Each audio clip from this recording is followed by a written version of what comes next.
अब वो खबर जिसे सुनकर पाकिस्तान का कलेजा कांप जाएगा। जम्मू कश्मीर के पहलगाम में हुए आतंकी हमले को लेकर भारत ने एक बार फिर सख्त संदेश दिया है। अमेरिका के क्वाड सम्मेलन में हिस्सा लेने के बाद विदेश मंत्री एस जयशंकर ने दो टूक कहा कि अगर भविष्य में इस तरह के हमले हुए तो भारत चुप नहीं बैठेगा, कड़ा जवाब दिया जाएगा। उन्होंने पाकिस्तान का बिना नाम लिए कहा कि पाकिस्तान तक साफ संदेश पहुंच जाए कि हम आतंकवाद को बर्दाश्त नहीं करने वाले।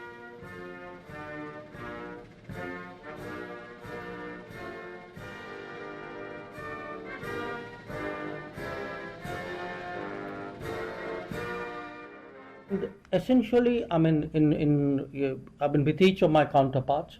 I had shared with them this sense that look, the nature of the terrorist challenge, the fact that we have confronted it really over multiple decades, and that we are very resolved today to respond to it very firmly, and that we have the right to defend ourselves. I think. That's something which not just Quad partners, but I think many other countries. I was in Europe. You had a lot of countries recognizing that. But what is important for us in the Quad statement, as also the statement which the Security Council had issued on April 25, is that the perpetrators of terrorism must be held accountable. They must be brought to justice. And that's important because we then have to communicate to the world that what we did during, on 7th May, the objective of Operation Sindoor is that if there are attacks, if there are terrorist attacks, we will act against the perpetrators, the supporters, the financiers, the enablers. So that message, I think, was conveyed with great clarity. Pranay Upadhyay मेरे सहयोगी इस वक्त तमाम जानकारी के साथ जुड़ गए हैं। प्रणय, ये विदेश मंत्री का बयान कई मायनों में बेहद अहम है। उनका ये कहना था कि ऑपरेशन सिंदूर का जिस तरीके से इस्तेमाल किया गया और पाकिस्तान तक ये मैसेज पहुंचा कि हम आतंकवाद को बर्दाश्त नहीं करेंगे, ये कई सार्वजनिक मंच पर हिंदुस्तान कह चुका है। इसके बावजूद पाकिस्तान की हरकतें से हम सब वाकिफ है। एक बार फिर क्वाड के मंच पर यह कहना, तमाम देशों की मौजूदगी में यह कहना और ये दर्शाना कि अंतर्राष्ट्रीय स्तर पर दुनिया पहचान ले कि एक आतंकवादी देश है पाकिस्तान, ये बेहद अहम हो जाता है।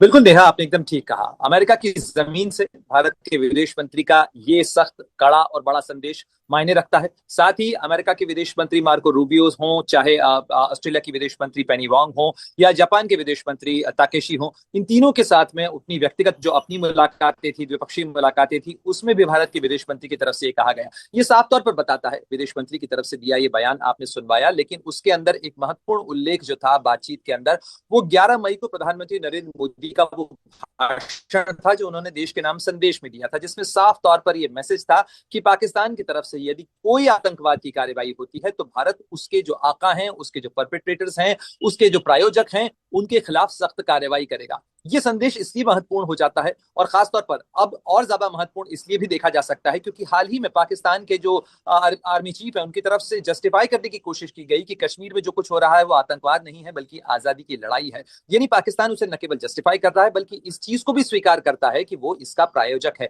ऐसे में भारत के विदेश मंत्री का यह बयान बहुत मायने रखता है कि अगर आतंकवाद की कोई कार्रवाई होती है तो हम उसके खिलाफ कार्रवाई करेंगे और इसमें हम दोहराएंगे नहीं इस बात को, क्योंकि भारत के प्रधानमंत्री की तरफ से यह बात स्पष्ट कर दी गई है, ये भारत की नीति है। और जीरो टॉलरेंस की नीति का हवाला देते हुए उन्होंने कहा कि ये बहुत जरूरी है कि आतंकवाद की समस्या से यदि हम निपटना चाहते हैं, इसके खिलाफ कारगर कदम उठाना चाहते हैं, तो ये बहुत जरूरी है कि सभी देश इस बात पर मिलकर कार्य करें। इसमें जो दोहराव है या इसमें जो दोहरा रवैया है, उसमें जो डुअलिटी ऑफ पॉलिसी है, वो नजर नहीं आनी चाहिए कि आप किसी घटना के ऊपर एक चीज को तो आतंकवाद मानते हैं, दूसरे को नजरअंदाज करते हैं।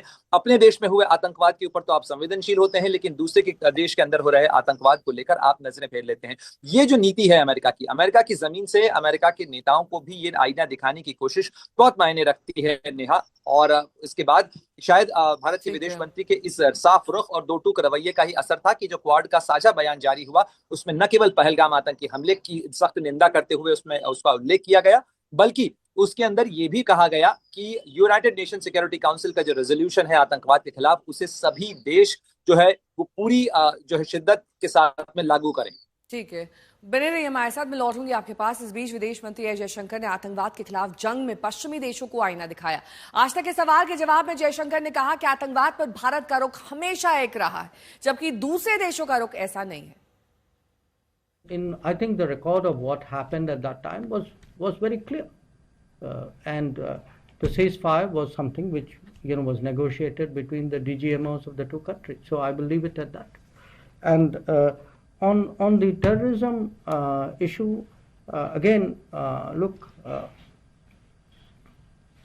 it is a fact that countries, often countries do not take a position when some other country is a victim of terrorism, which they would do when they themselves are. We have, in that respect, honestly been much more consistent and principled. That we have, when terrorist incidents, attacks happen elsewhere, outside India, we have largely followed the same position that we have taken when they have happened in India. So, if is your point that others not doing it, my answer to you is yes, you are right. Many of them are not doing it or not doing it sufficiently enough. And part of diplomacy is to exhort them, encourage them, persuade them, motivate them to do that. And which is why it's important to speak up, and which is why it's important to carry them with us to the best possible degree.